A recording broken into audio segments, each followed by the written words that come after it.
Everyone. आज class 10th का board का जो क्वेश्चन पेपर है 2025 का मैथमेटिक्स बेसिक का पेपर वो हम डिस्कस करने वाले हैं। ये है सेट नंबर 2।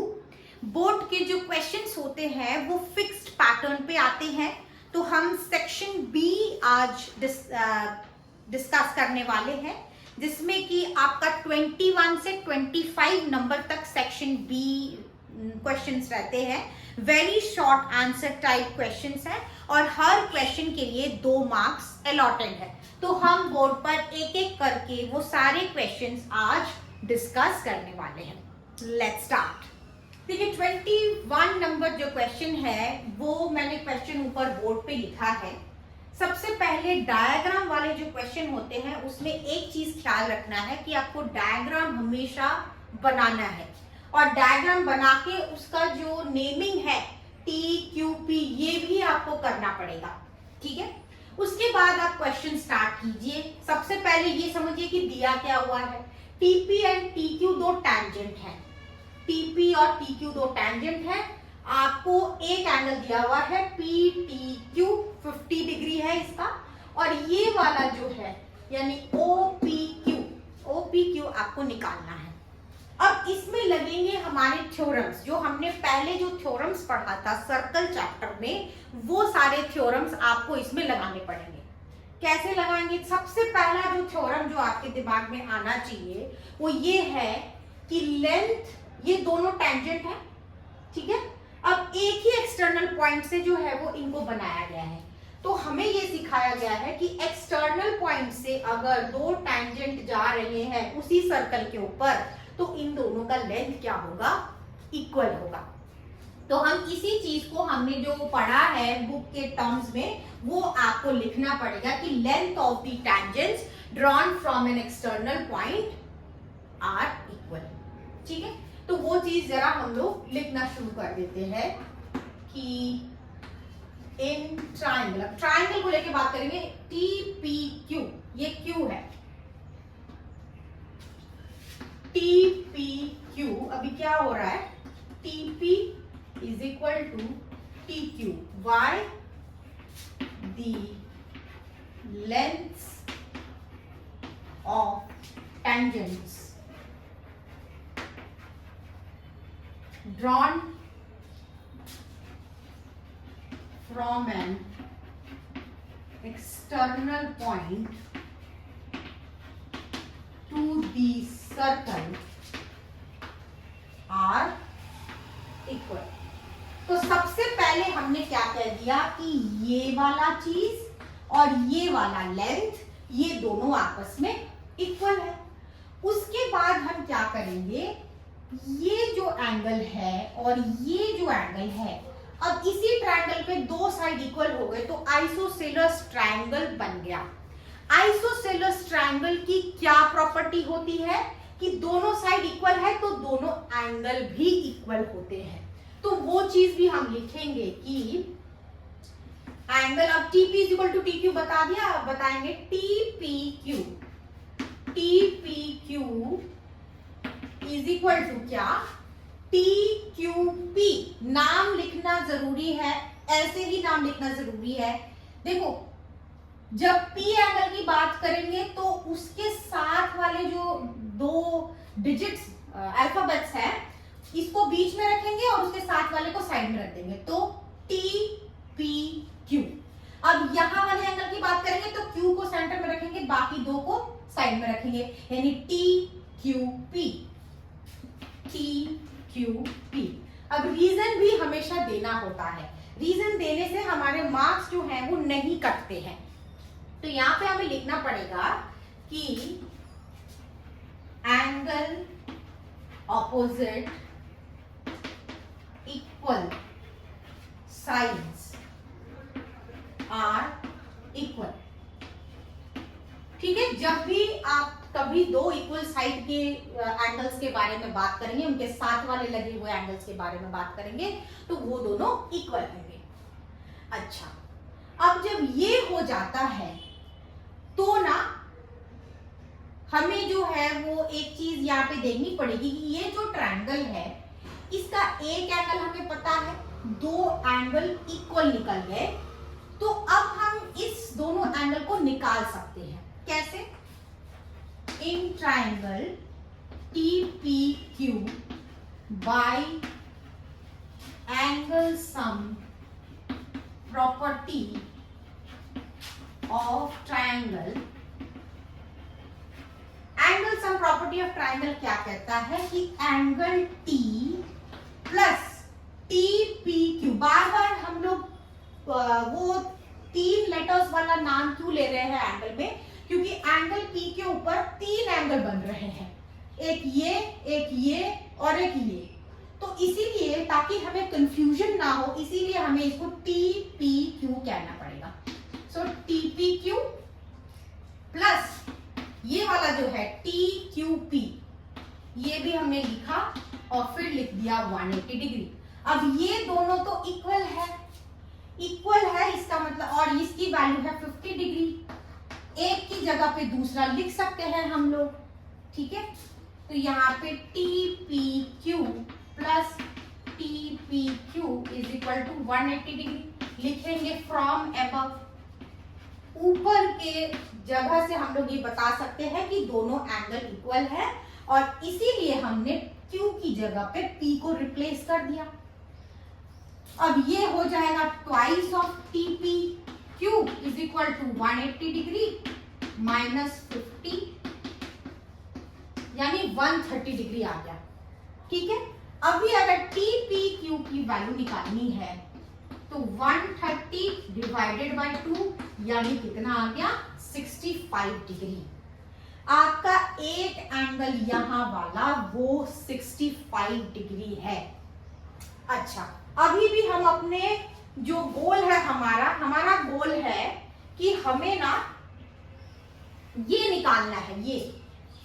तो उसके लिए हमें एक और चीज पता करनी पड़ेगी, वो क्या है कि कभी भी टैंजेंट से ये सेंटर ऑफ द सर्कल है O, तो ये रेडियस हो गया।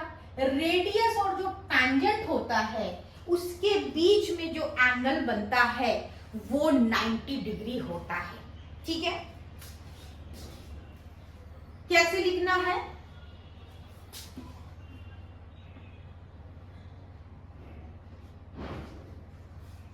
लिखना पड़ेगा कि एंगल, ये वाला एंगल, ये बड़ा वाला पोर्शन जो मैं बता रही थी आपको, TPO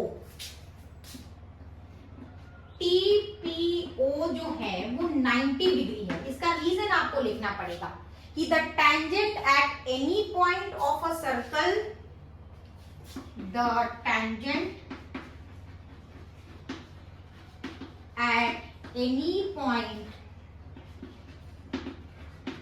of the circle is perpendicular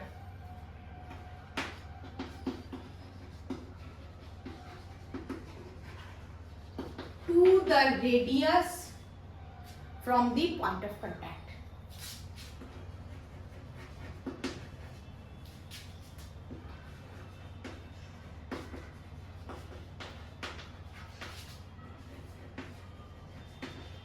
point of contact आप देख रहे हो, ये है आपका सेंटर, यहां पे टच किया है टेंजेंट को, इस यहां पे सर्कल को टच किया है इस टेंजेंट ने, और यहां इस जगह पर, इसीलिए यहां पे 90 डिग्री बनाए। वही चीज हमारे थ्योरम में है कि रेडियस और टेंजेंट के बीच में सर्कल को जहां पे टच करता है जिस पॉइंट पर, वहां पर 90 डिग्री बनेगा।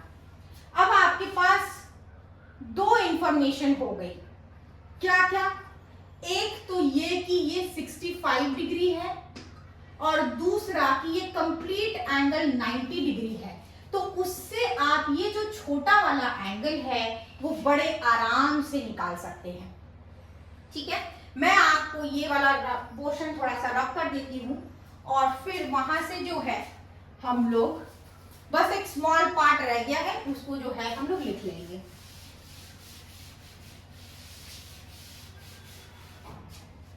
क्या लिखना है अभी कि सबसे बड़ा वाला एंगल लीजिए TPO। TPO जो है वो किस किस से बना है? TP TPQ यहाँ हो गया, और क्या है OPQ, इसी के बारे में हमसे पूछताछ चल रही है कि आपको ये निकालना है, तो OPQ लिख दिया हमने।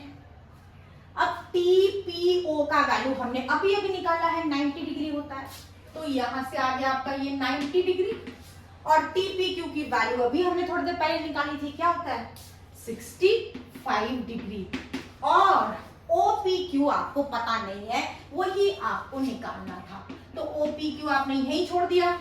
आप चाहो तो इसको शिफ्ट कर सकते हो, और फिर ये 90 माइनस 65 यानी ये आपका हो जाता है 25 डिग्री।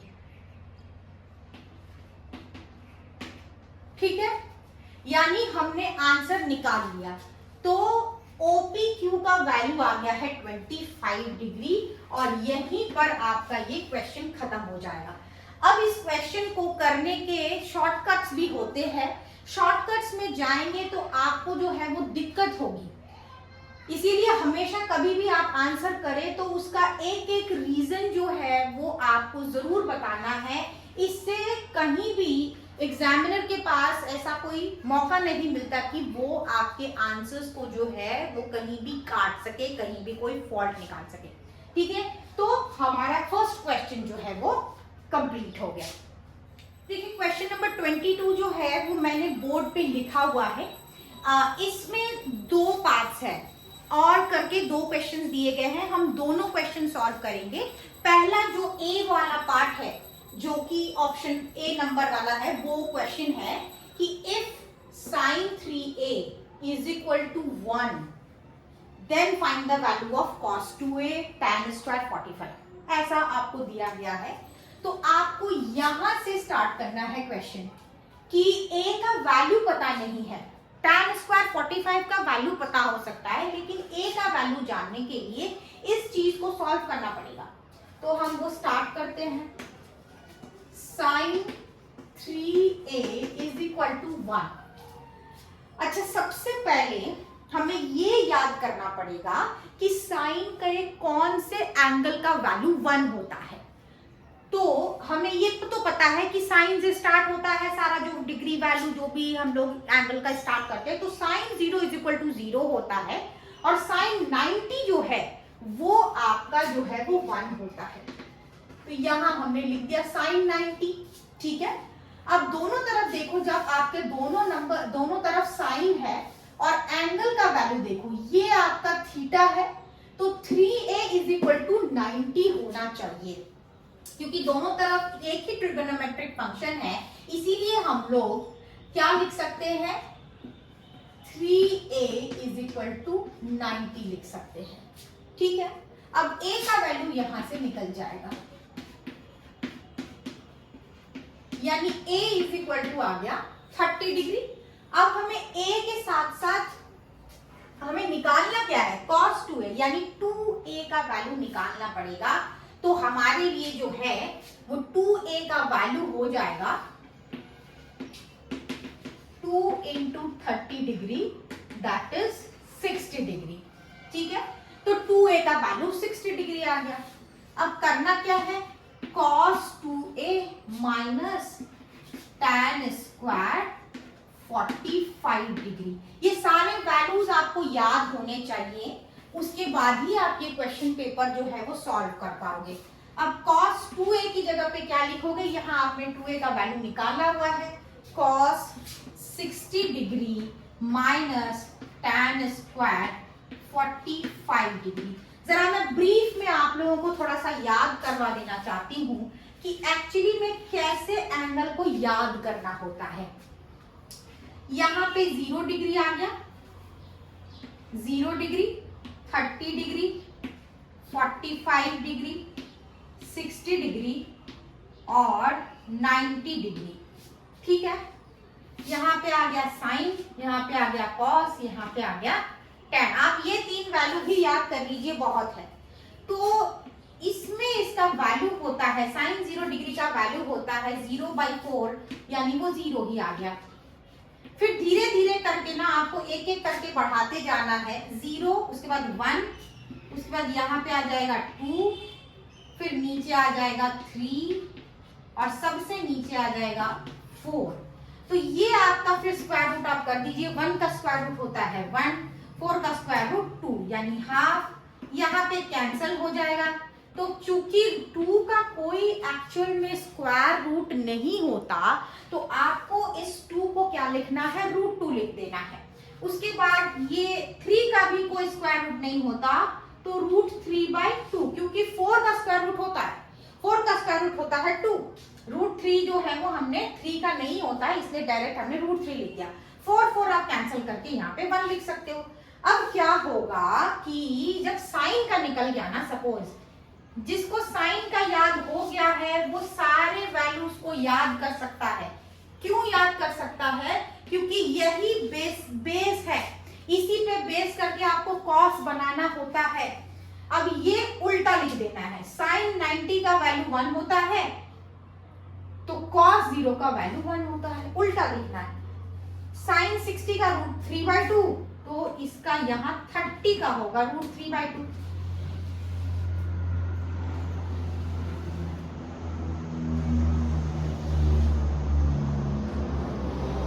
ये वैल्यू जितनी बार याद रखेंगे उतना आपके लिए अच्छा है। cos 45 जो है वो दोनों साइन और cos दोनों में बराबर वैल्यू होता है 1/√2।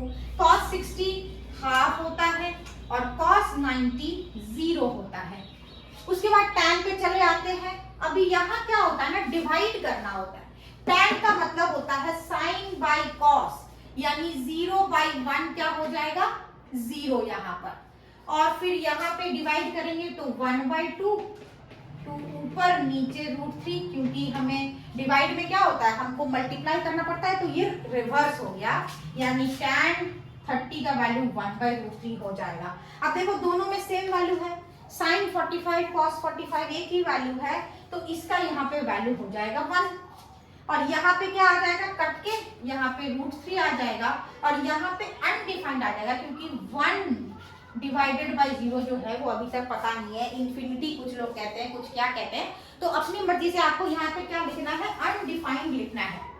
अब देखो यहाँ जो मैंने चार्ट बना लिया है इसी को याद कर लेना है, और cosec sec तो ऐसे ही आपको याद हो जाएगा अगर आपने साइन cos tan अगर याद कर लिया है तो cos 60 डिग्री यहाँ से देखिए कितना है, वैल्यू हाफ है, तो पुट कर दीजिए हाफ। फिर tan 45 देखिए कितना है, 1 है, तो वो भी आप पुट कर दीजिए 1 का स्क्वायर, यानी ये क्या हो गया, हाफ माइनस 1, यानी ये यहाँ पे अगर आपको एलसीएम लेने का मन है तो आप डायरेक्ट भी लिख सकते हो, और चाहो तो ऐसे एलसीएम ले करके -12 जो है इसका आंसर है, ये आप निकाल सकते हैं। हमेशा क्या करना है, कभी भी जब प्रैक्टिस कर रहे हैं आप, उस वक्त जब आपको याद नहीं हो रहा है कोई बात नहीं है, आपको क्या करना है, बार बार इस टेबल को रेफर करना है, और इस टेबल को रेफर करने के साथ साथ ही आपको जो है सारे वैल्यूज जो हैं वो याद होते चले जाएंगे। ठीक है, अब इसका सेकेंड पार्ट जो है वो अब हम लोग करेंगे। आइए चलिए, अब जो 22 का बी पार्ट है, चूंकि ये इसमें 2 क्वेश्चन दिए हैं और करके दिया हुआ है 2 पार्ट, तो एक वाले में आपको एंगल की वैल्यू पता होना चाहिए और दूसरे वाले में ना आपको कुछ फॉर्मूलाज जो आपके ट्रिगोनोमेट्री में है, जो कि चैप्टर पढ़ने से पहले आपको याद कराया जाता है, वो पता होना चाहिए। सबसे पहले तो 2-3 चीजें पता करिए। वो क्या है, प्री रिक्विजिट नॉलेज की साइन जो होता है, साइन थीटा का उल्टा होता है कॉसेक थीटा। आप इसको ये कह लो या ये कह लो कि कॉसेक थीटा का उल्टा होता है साइन थीटा, दोनों ही बातें सही है।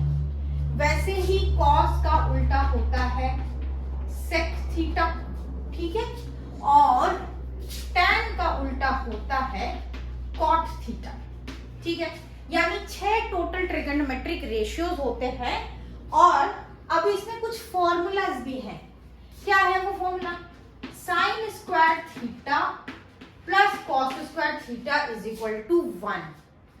अब एक आसान आपको तरीका बताती हूँ जिससे आप याद कर सकते हैं कि यहाँ पे जब C होगा तो यहाँ पे भी C होगा।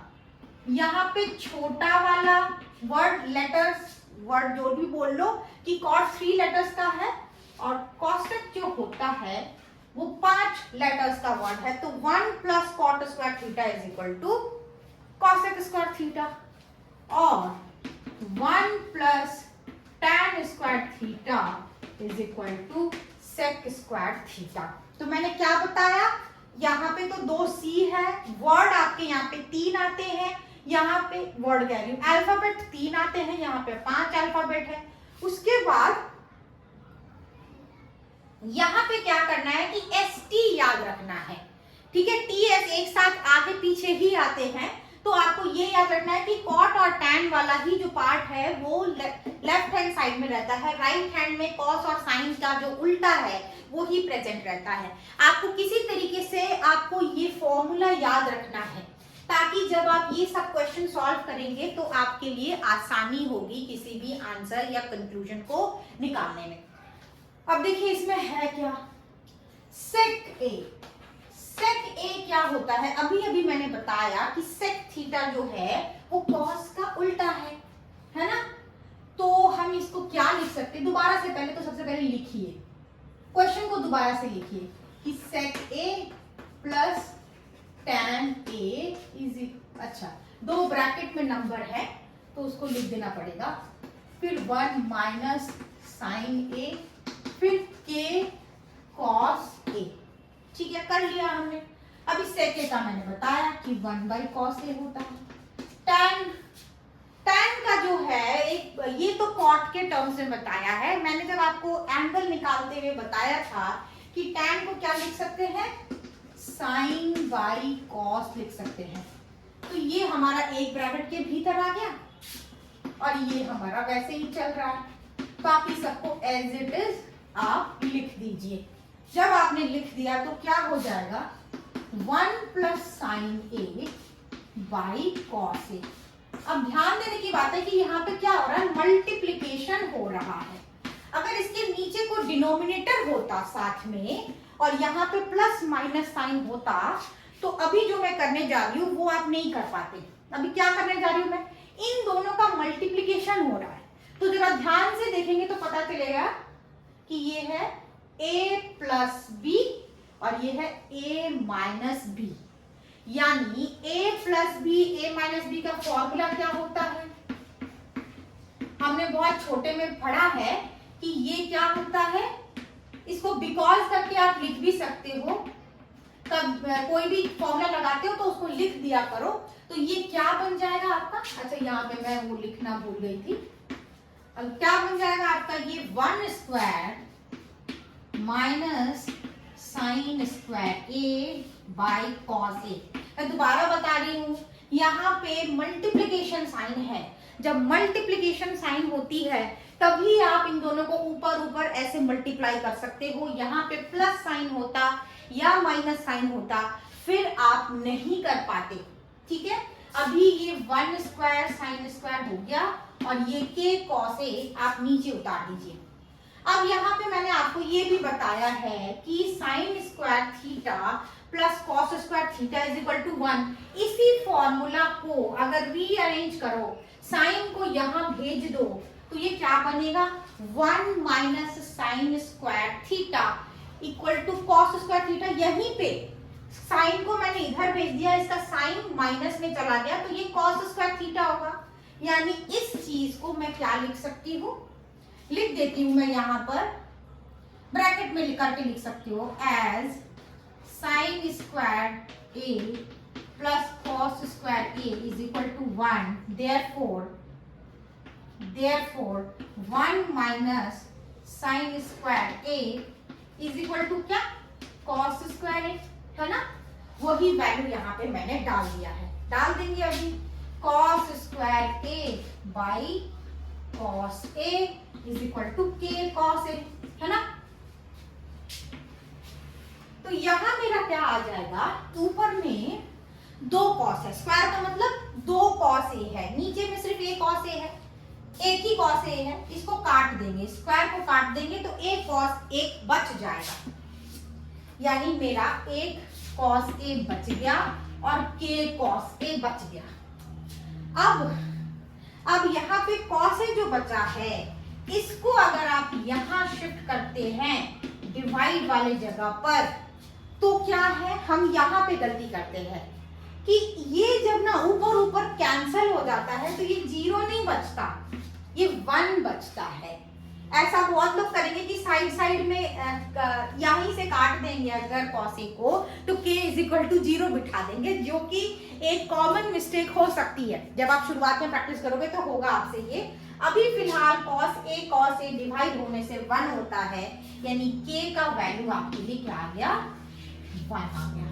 तो इतना छोटा सा क्वेश्चन को समझने के लिए आपको देखो क्लास 7th का फॉर्मूला, 8 का ये वाला जो है ये आना चाहिए, साथ में जितने ये ट्रिगोनोमेट्री के फंक्शंस हैं और जो फॉर्मूला है वो आपको याद होगा, तभी आप ये वाला क्वेश्चन कर पाओगे। यानी आपका k का वैल्यू, इसमें आपको k का वैल्यू ही निकालना था, k का वैल्यू 1 आ गया है। ठीक है, अब हम नेक्स्ट क्वेश्चन यानी 23 वाले क्वेश्चन पे चलेंगे। देखिए अब हम 23 नंबर क्वेश्चन पे आ चुके हैं। ठीक है, ये 23 नंबर वाला क्वेश्चन जो है इसकी बहुत ज्यादा चांसेस हैं कि बहुत लोग गलत करके आए होंगे। उसके पीछे का कारण ये है कि जनरली जब ऐसा कोई शेडेड वाला कोई क्वेश्चन आता है तो हमें ना एरिया का ही ख्याल आता है। जिस तरीके से वो जगह दिया गया है ना, वो आपके दिमाग में एक एरिया वाली पिक्चर को ही क्रिएट करता है। एरिया क्या होता है कि कितना भीतर में जो स्पेस उसने ऑक्यूपाई किया है ना, ये एरिया है। लेकिन आपका क्वेश्चन अगर आप पढ़ोगे तो आपको पता चलेगा कि OABC एक क्वाड्रेंट है। क्वाड्रेंट क्या होता है, जो सर्कल का 1/4 पार्ट है उसको क्वाड्रेंट कहते हैं। तो ठीक है, क्वाड्रेंट दिया है, उसके बाद इन्होंने रेडियस का वैल्यू दिया है OA = 8 सेंटीमीटर। साथ में आपका जो ये वाला ट्रायंगल का हाइट जो है वो 6 सेंटीमीटर दिया हुआ है, और ये जो पेरीमीटर जिस रीजन का आपको निकालना है वो है ABCD। ठीक है, ये वाला पोर्शन का आपको पेरीमीटर निकालना है। ध्यान देने वाला बहुत जरूरी जो कैच है आपके लिए वो है पेरीमीटर, एरिया नहीं निकालना है। तो एरिया जो भी निकाल के आए होंगे उनका गलत हो गया है। हम लोग क्या है ना, क्वेश्चन को पढ़ते हैं लेकिन ध्यान हमारा ना वर्ड्स पे नहीं रहता। अगर वर्ड पे ध्यान नहीं दोगे तो पेरीमीटर की जगह पे एरिया निकाल के आओगे, क्वेश्चन गलत होगा। अब चलो जरा हम लोग पेरीमीटर सॉल्व करके देखते हैं कि इसका निकलेगा कैसे। सबसे पहले ये पता होना चाहिए कि जो क्वाड्रेंट होता है ना, क्वाड्रेंट जो है वो सर्कल का 1/4 पार्ट है, तो टोटल सर्कल का जो डिग्री है वो 360 है। तो ये बताना पड़ेगा कि angle subtended at the centre, या फिर आप ऐसे भी लिख सकते हो कि angle at the centre. It is not subtended, it is angle at the centre. क्या होगा फॉर अ क्वाड्रेंट, क्वाड्रेंट के लिए क्या होगा आपका 360, क्योंकि 4 भागों में डिवाइड होता है तो ये हो जाएगा 90 डिग्री। अब 90 डिग्री है, इसका मतलब ये वाला जो ट्रायंगल है ना, ये राइट एंगल ट्रायंगल हो गया। तो आपको लिखना पड़ेगा कि इन ट्रायंगल AOD, आप इसमें क्या लगा सकते हैं, इन राइट ट्रायंगल लिख सकते हो, in right angle triangle AOD hypotenuse square. Hypotenuse क्या है, AD, पाइथागोरस थ्योरम लगेगा इसमें, AD square = AO square plus OD square या DO, जो भी लिखना है। अभी यहाँ पे क्या हो जाएगा, ये 8 स्क्वायर प्लस 6 स्क्वायर यानी 64 प्लस 36 यानी 100। अब यहीं से आपका निकल जाएगा कि AD = क्या हो गया, √100 यानी 10 सेंटीमीटर इसका वैल्यू होगा। ठीक है, वो कॉमा करके मैंने लिखा है ताकि स्पेस एक ही कम में हो जाए। तो AD का वैल्यू अब आपको पता चल गया है 10 सेंटीमीटर। अब क्यों निकाल रही हूं मैं क्योंकि पेरीमीटर जब होगा ना तो ये एक आएगा हिस्सा पेरीमीटर में, ये एक हिस्सा है, एक ये हिस्सा है और ये थर्ड पार्ट है। तो मैंने थर्ड पार्ट को पहले निकाल दिया है, वो है 10 सेंटीमीटर।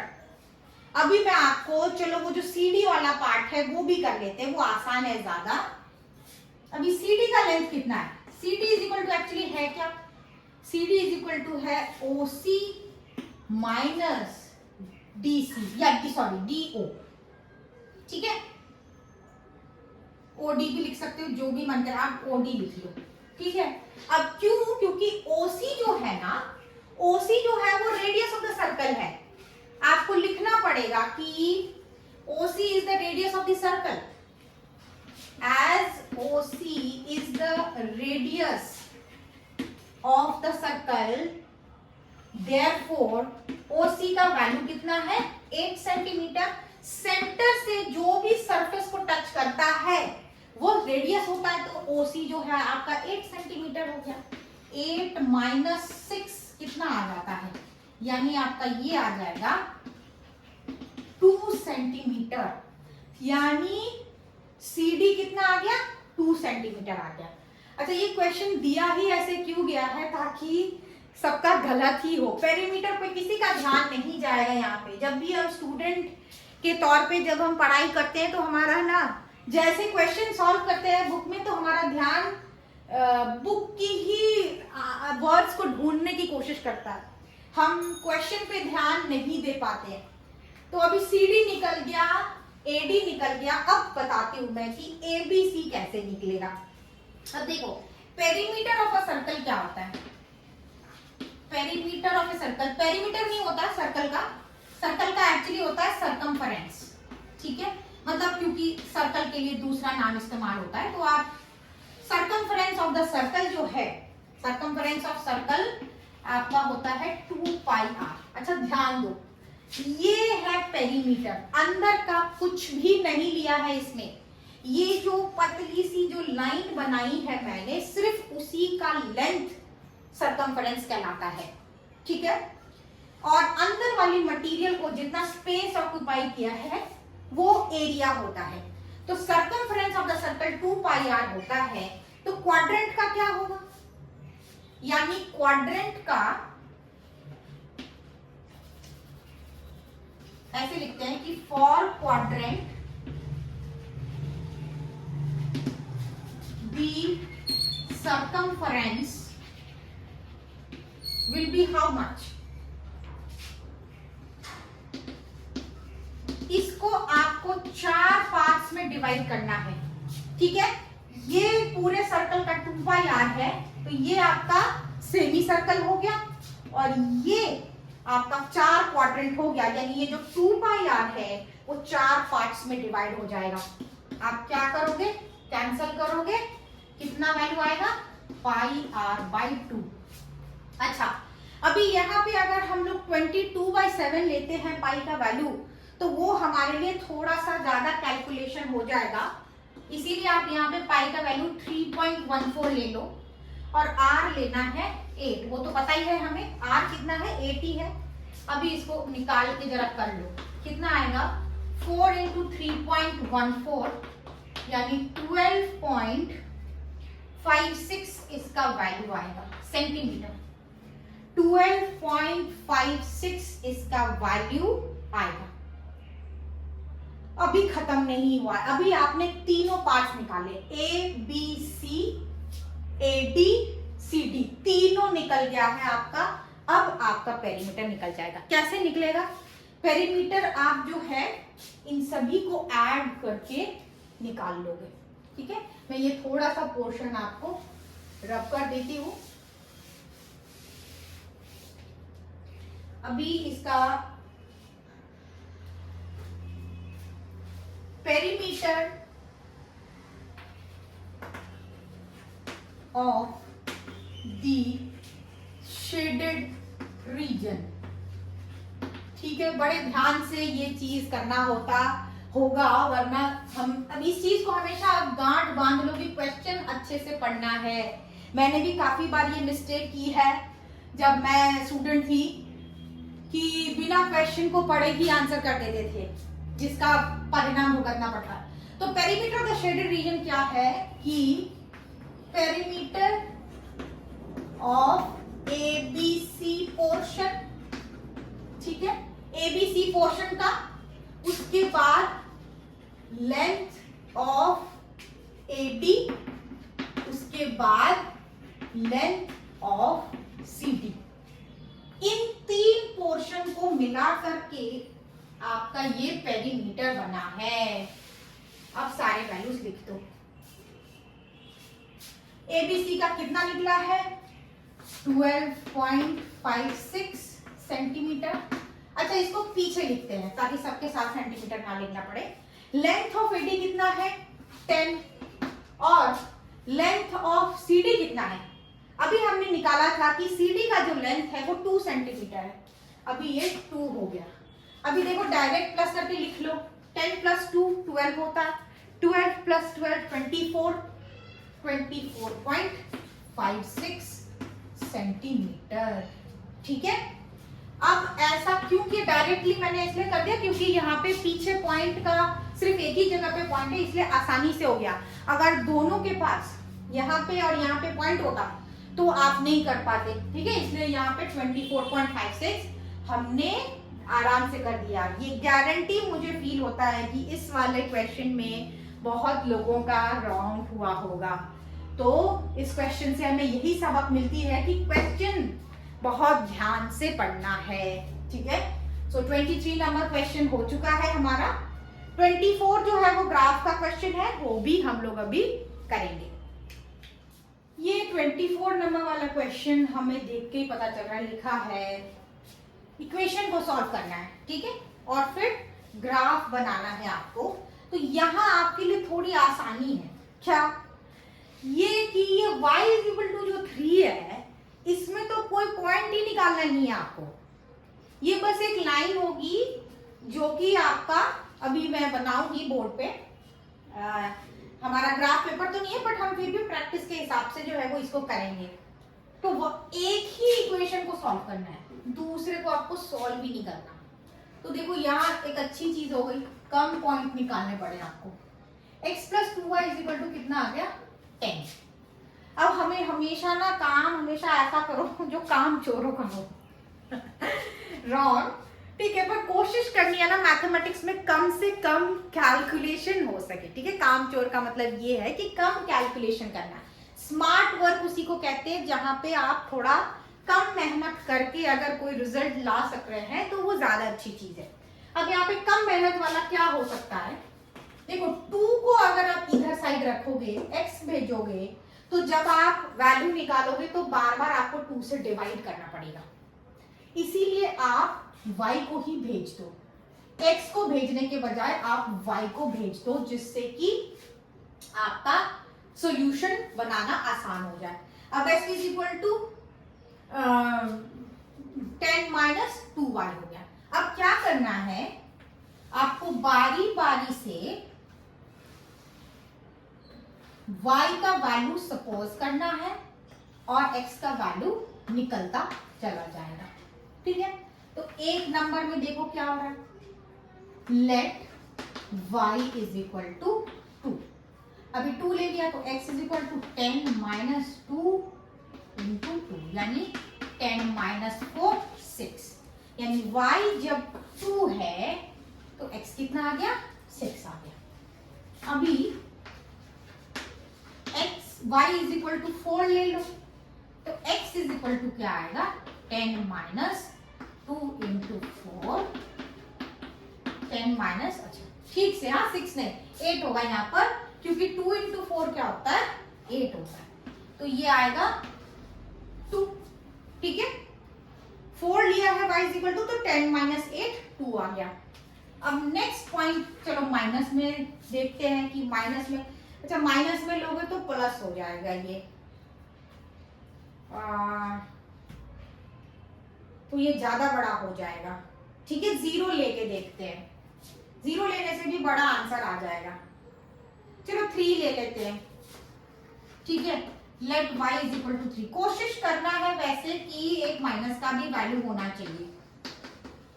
तो ये 10 माइनस 6 4 आ गया, यानी जब y का वैल्यू, यहाँ पे y का वैल्यू जब 4 था तो x का वैल्यू 2 आ गया था, y का वैल्यू जब 3 है तो x का वैल्यू 4 आ जाएगा। अब मैंने आपको बढ़िया बात क्या बताई थी, एक ही इक्वेशन को सॉल्व करना है, दूसरे को सॉल्व ही नहीं करना है। और बात भी है क्योंकि ये सिर्फ 2 मार्क्स का क्वेश्चन है तो इसीलिए इन्होंने आपके रास्ते को आसान कर दिया कि y इज इक्वल टू 3 आपको बनाना ही नहीं है। अब ध्यान देने की और भी चीज क्या है, सारे पॉइंट्स ना आपके जो है ना पॉजिटिव एक्सिस पर ही हैं, तो कोशिश करो कि पॉजिटिव एक्सिस को बड़ा बना सको और बाकी को थोड़ा छोटा भी रहने से चलेगा। ठीक है, आपको बकायदा ग्राफ पेपर मिलेगा, मैं यहाँ बस थोड़ा सा प्रैक्टिस के लिए आपको समझाने के लिए जो है वो ऐसा कर रही हूँ। हाँ, तो मैं बता रही थी कि आपको जो है वो सिर्फ जो है वो एक ही पार्ट करना है और थोड़ा सा हमेशा ध्यान से ग्राफ बनाना है, क्योंकि अरे गलत कर दिया, ये x नहीं है ये y है और ये y डैश है, ये x है ये x डैश है। स्केल लिखना चाहिए हमेशा, ठीक है, स्केल का मतलब होता है 1, स्केल का मतलब होता है कि आपने कितने डिस्टेंस पर कितने यूनिट्स को लेकर के जो है वो पॉइंट्स बनाए हैं। ठीक है, अभी ये 1 2 3 4 हो गया मेरा, इधर ये -1 -2। आपके ग्राफ पेपर में अच्छा बनेगा, मेरा उतना अच्छा नहीं बनेगा, पर फिर भी हम एक बार, चल 8 किसी में नहीं है ना, हाँ नहीं है, चलो आसान है हमारे लिए भी बनाना। ठीक है, मैंने बस फॉर द नेम से माइनस वाला जो पार्ट है वो बनाया है, इसलिए क्योंकि मुझे पॉजिटिव वाला पोर्शन जो है वो ज्यादा अच्छे से बनाना है। अभी यहाँ पे स्केल आपको लिखना ही है, 1 centimetre is equal to 1 unit. क्यों 1 यूनिट लिखा, क्योंकि एक एक करके बढ़ रहा है, 1 2 3 ऐसे करके बढ़ रहा है। अगर यहाँ पे मैं 2 लिखती, 4 लिखती, 6 लिखती तो फिर आपका 1 centimetre is equal to 2 unit हो जाएगा। अब क्या करेंगे, प्लॉट करेंगे। ठीक है, सबसे पहले मैं आपको बता देती हूँ कि y इज इक्वल टू 3 कैसे बनेगा। ठीक है, y इज इक्वल टू 3 जो है ना वो ये लाइन है, y का वैल्यू 3 है और उसके लिए कोई भी वैल्यू x का हो सकता है, तो एक लाइन ऐसी बनेगी जो 3 के पैरेलल होगी। ठीक है, चलो पहले पॉइंट निकाल ले हम लोग। 6 जब आपका वैल्यू है तो देखो थोड़ा सा आसान करने की कोशिश कर रही हूं मैं, ये वैल्यू आपका है 6,2, 6,2 ये वैल्यू है। चलो ये पॉइंट आप ए ले लो, ए बी सी, तो ये ए पॉइंट है। ठीक है, उसके बाद बी पॉइंट क्या है, 2,4, ये देखो ये है बी पॉइंट 2,4। उसके बाद है 4,3, तो ये आपका आ गया 4,3। This is the C point 4,3, मतलब x के तरफ से 4, क्योंकि y ऊपर है तो मैंने 4 लिया यहाँ और यहाँ पे 3 लिया, 4,3 ऐसे बना। अब मैंने आपको बताया था कि x ये वाला जो लाइन है ना, अब मेरे लिए थोड़ा सा सीधा लाइन बनाना मुश्किल होगा, पर मैं कोशिश कर रही हूँ इसको ज्वाइन करना है। ठीक है, देखो आपका स्केल से ज्यादा बढ़िया बनेगा, मैंने फिर भी कोशिश की और ऑलमोस्ट बनाया है। ठीक है, देखो तिरछा बन गया, चलो कोई नहीं, कुछ तो बनाया है मैंने। अभी यहाँ पे क्या लिखना है, इक्वेशन का नाम लिखना है। आप यहाँ भी लिख सकते हो, यहाँ भी लिख सकते हो, क्या है ये, x प्लस 2y इज इक्वल टू 10, ये आपका इक्वेशन हो गया। अब y इज इक्वल टू 3, ये मैंने स्ट्रेट लाइन बना लिया। अब ये क्या है इक्वेशन, पहला इक्वेशन है वो फर्स्ट वाला, ये है y इज इक्वल टू 3।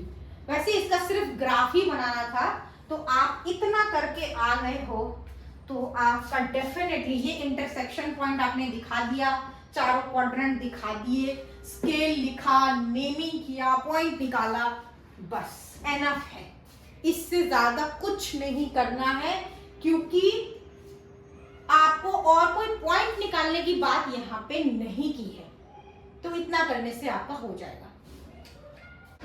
अब चलिए 25 नंबर क्वेश्चन पे आ जाते हैं।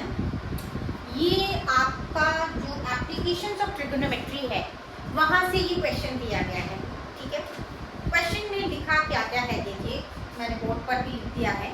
एक वर्टिकल पोल है, ठीक है, एक पोल है जिसका की हाइट है 10 और उसकी शैडो नीचे जमीन पर पड़ रही है, वो है 15 मीटर। यानी आपको ना डायग्राम थोड़ा ध्यान से बनाना है। कैसे बनाना है कि जो हाइट होगा वो बेस से छोटा होना चाहिए। ठीक है, उसके बाद बताया है एक टावर है, उसका शैडो 45 मीटर है, तो टावर की हाइट कितनी होगी ये आपको निकालना है। तो सबसे पहले आपका फोकस जो है ना, ये जो पहला वाला जो पार्ट दिया है कि पोल है, पोल की हाइट है, शैडो है, उसका इस्तेमाल करना पड़ेगा।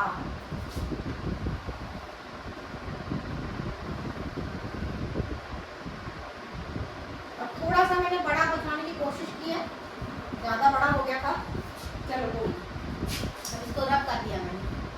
अभी ए बी सी, ये आपका पोल है, इसकी हाइट है 10 मीटर, उसका शैडो है 15 metre.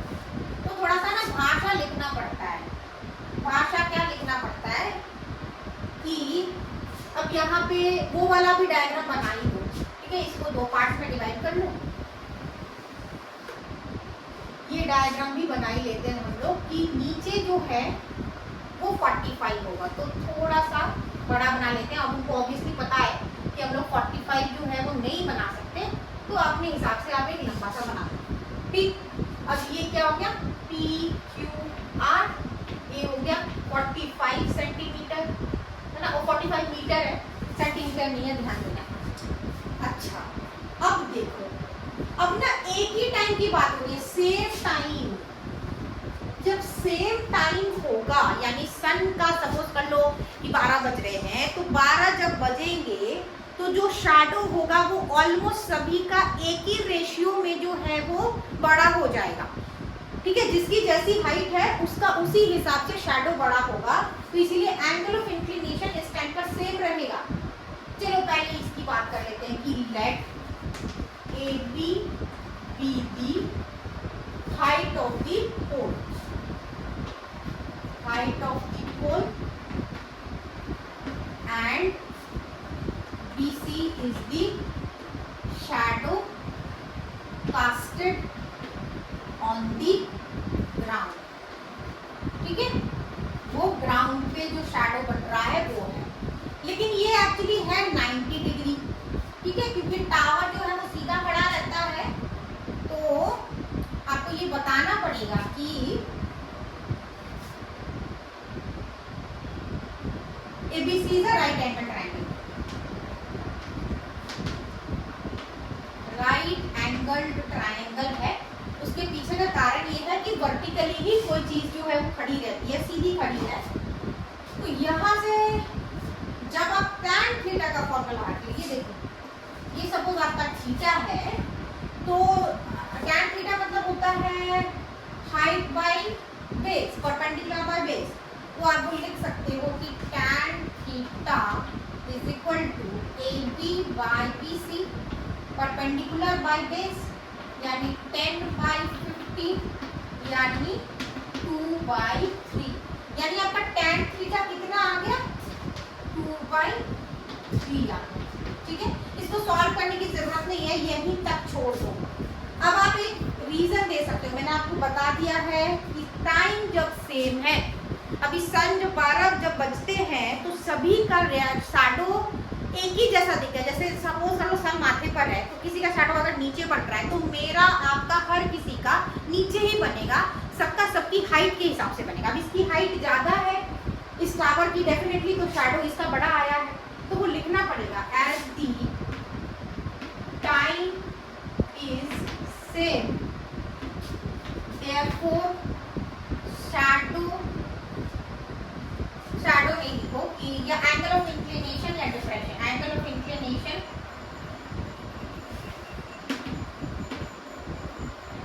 will be the same, time same है ना, इसीलिए एंगल ऑफ इंक्लिनेशन जो बनेगा वो सेम ही बनेगा। यहाँ पे लिख सकते हो P Q is equal to height of tower, फिर लिख सकते हो कि Q R is equal to shadow of tower, ठीक है। और थीटा जो है वो है आपका, थीटा विल बी सेम, ठीक है। As the time is same, angle of inclination is same और theta will have same value, value जो है एंगल जो बनेगा वो सेम ही होगा। अब यहाँ से मैं क्या निकालूंगी कि tan थीटा इसका है P Q by Q are. अब पी क्यू का वैल्यू पता नहीं है मुझे, रहने देते हैं। क्यू आर का वैल्यू पता है 45। मैं क्या करूंगी कि tan थीटा की जगह पर उसकी वैल्यू डाल दूंगी, पी क्यू को यहीं छोड़ दो, 45 ऊपर चढ़ गया और पी क्यू यहीं पे छूट गया। क्या बन गया आपका, यानी आपका बन गया P Q is equal to 15 into 2, यानी P Q is equal to 30 metre, ठीक है। तो हमारा टाइम की वजह से एंगल यहाँ पे जो है वो इम्पोर्टेंट हो जाता है, और वही एंगल जो है वो आपको इस वाले पार्ट में भी डाल के आपको हाइट ऑफ द टावर जो है ये आपको मिल जाएगा। हाइट ऑफ द टावर कितना है 30 मीटर। लास्ट में लाइन लिखना चाहते हो so the height of the tower is 30 metre, तो भी लिख सकते हो, अदरवाइज ऐसे ही छोड़ दो, ठीक है। सो आपका 25 नंबर क्वेश्चन भी कंप्लीट हो गया। हमने सारे और पार्ट को भी डिस्कस किया है। तो ये 25 नंबर जो क्वेश्चन है इसमें 2 पार्ट थे, और करके दिया हुआ था, तो सारे और भी मैं आपको करवा रही हूँ। तो इसमें मैंने फिगर और बाकी जो क्वेश्चन है वो लिख दिया है बोर्ड पे। अब ध्यान दीजिए कि करना क्या क्या कर सकता है इसमें। जब आपको एंगल दिया रहता है ना कि angle 1 is equal to angle 2, एक रेशियो दिया हुआ है, ये रेशियो अभी समझ में नहीं आएगा, चलो जो भी है, जो भी रेशियो है, खाली इजी पार्ट पे ध्यान दो। वो क्या है, इजी पार्ट ये है कि angle 1 is equal to angle 2। अब वो एक ही ट्रायंगल का हिस्सा है, अगर ध्यान से देखोगे तो पी क्यू आर एक ही ट्रायंगल का हिस्सा है, दोनों ही एंगल, यानी यहां से कुछ निकल सकता है। क्या निकल सकता है, इन ट्रायंगल, क्या नाम है ट्रायंगल का, P Q R. P Q R में हो क्या रहा है, पी क्यू आर में ये हो रहा है कि angle 1 is equal to angle 2। अब इससे क्या बता देंगे कि P Q is equal to P R. क्यों, एंगल ऑपोजिट, या सॉरी हाँ, side opposite equal angles are equal, है ना। हमने ट्रायंगल वाले चैप्टर में जो है वो बहुत पहले पढ़ा है, तो हमें वो रीजन के साथ जो है वो हमें लिखना पड़ेगा कि यहाँ पर P Q is equal to P R. क्या लिखना है, side opposite equal angles are equal, equal होते हैं साइड्स, अगर 2 एंगल इक्वल हुए तो। अब जरा आ जाओ रेशियो पे, Q R by Q S, ठीक है, क्यू आर क्यू एस, फिर क्या है क्यू टी पी आर, अच्छा क्यू टी पी आर। अभी एक चीज है कि पी आर के लिए हमने अभी भी निकाला है कि पी आर किसके बराबर है, पी क्यू के बराबर है, तो हम वो चीज यहाँ पे पुट कर सकते हैं कि Q T is equal to P Q. क्यों, अभी अभी हमने प्रूव किया है, प्रूफ डबल ऐसा लिख सकते हो, प्रूफ डबल लिख सकते हो, या फिर वो रीजन भी लिख सकते हो कि P Q is equal to P R. अब जरा रीअरेंज करो, देखो क्यू आर जो है वो क्यू एस के साथ है, और QT जो है वो QP या PQ एक ही बात है, यानी एक ही साइड पे दोनों साइड्स जो है वो आ रहे हैं, तो आ तो रहे हैं लेकिन वो एक ही ट्रायंगल के नहीं है। जो हमने जो आपका ना side ratio of the sides जो है वो प्रोपोर्शनल होते हैं, वो हमने ट्रायंगल चैप्टर में पढ़ा है लेकिन उसमें होना क्या पड़ता है कि दो ट्रायंगल होते हैं, दो सिमिलर ट्रायंगल होते हैं, तो दोनों के साइड्स का रेशियो लेना पड़ता है, जो कॉरस्पॉन्डिंग साइड्स है उनका रेशियो। तो ये देखो कि Q R by Q S लिखा है is equal to Q T by P Q है ना, ये आपका हो ही गया है। ठीक है, तो आप ये आपका छोटा वाला ट्रायंगल बन रहा है क्यू एस पी, और ये आपका बड़ा वाला ट्रायंगल बन रहा है, क्या है ये, क्यू आर टी हो चुका हमारा। ठीक है, तो रेशियो एक बार इक्वल आ चुका है, और साथ में या आप इसको ऊपर करके भी लिख सकते हो। क्या लिखोगे कि Q S by Q R is equal to P Q by Q T. अब देखो हो गया, क्यू एस जो है वो आपका छोटे वाले ट्रायंगल का पार्ट था, Q S by Q R, और P Q by Q T है ना। तो हमने वो जो चीज है वो हमें मैं जो बता रही थी वो तो पहले से ही हो ही रखा, तो मुझे कुछ एक्स्ट्रा करने की जरूरत ही नहीं है। यानी मैं क्या करूंगी, बस लिखूंगी कि इन ट्रायंगल क्या क्या, in P Q S and triangle क्या कि टी क्यू आर। अभी देखो रेशियो तो आपका निकाल ही लिया है आपने, क्या क्या है ratio, Q S by Q R. अच्छा मैं नीचे नहीं लिख रही हूं, Q S by Q R is equal to P Q by Q T and angle 1 is equal to angle 2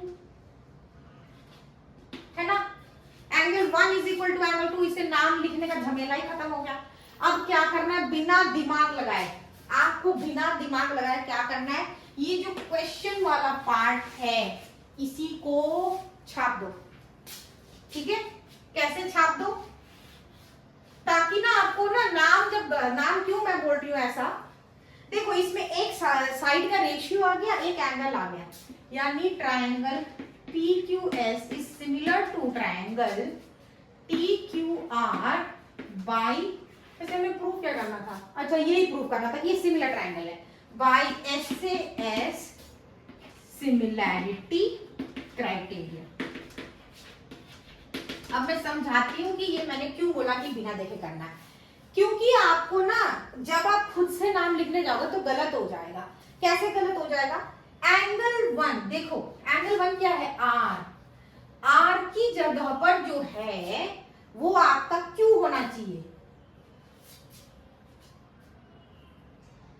ओ अच्छा अच्छा अच्छा अच्छा अच्छा, ये तो हमने गलत कर दिया, angle 1 is equal to angle 2 करना ही नहीं है यहाँ पर। क्यों नहीं करना है, क्योंकि क्यू जो है इसकी पोजीशन देखो, क्योंकि पोजीशन दोनों पर ही सेम है, हमने इतना इजी थोड़ी होता है। यहाँ पे 1 इज इक्वल टू 2 ना लिख के आपको ये लिखना है कि एंगल 2 जो है वो दोनों में कॉमन है, ये वाला जो ट्रायंगल है और ये वाला जो ट्रायंगल है, इन दोनों में देखो कि वो जो एंगल 2 है वो दोनों में आ रहा है, ये एंगल 2 दोनों में आ रहा है, इसलिए आपको क्या करना है, ये लिख देना है कि angle 2 is common and angle 2 is common to both the triangles. दोनों ट्रायंगल में एंगल 2 कॉमन है, इसीलिए आपका ये दोनों ट्रायंगल क्या होंगे, सिमिलर हो जाएंगे। अब देखो मैंने पहले टाइम गलत बता दिया, एंगल क्यू की पोजीशन देखो, क्यू की पोजीशन देखो, दोनों का सेम है। उसके बाद रेशियो देखो, रेशियो में क्या होता है ना, थोड़ा मिलाना मुश्किल हो जाता है, इसलिए ये लोग हमेशा जब आपको देंगे तो सही नामकरण करके ही देंगे, इनके ऊपर विश्वास करो और वो नाम लिख दो। फिर भी मैं आपको एक्सप्लेन कर देती हूँ। अब देखो क्यूएस है, ठीक है, क्यूएस की पोजीशन सेकंड एंड थर्ड है, यहाँ पे क्या है क्यू आर, इनकी पोजीशन सेकंड थर्ड है, पी क्यू है, पी क्यू की पोजीशन फर्स्ट एंड सेकंड है, क्यू टी है फर्स्ट एंड सेकंड है, तो हमने नाम ठीक लिखा है। आप ऐसे भी लिख सकते थे, ठीक है, और आप ऐसे भी लिख सकते हो कि Q S by P Q, ratio of the corresponding size जो है ना, मतलब इसको पी क्यू को ऐसे लिख सकते, बट ठीक है, हमने जो भी यहाँ पे किया है वो सब सही है।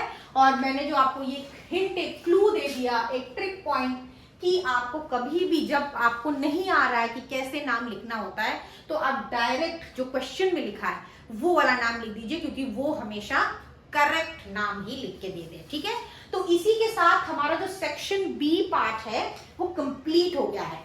अब हम सेक्शन सी पार्ट में जाएंगे, जो कि 3 मार्कर है और इसमें 6 क्वेश्चंस हैं। ठीक है,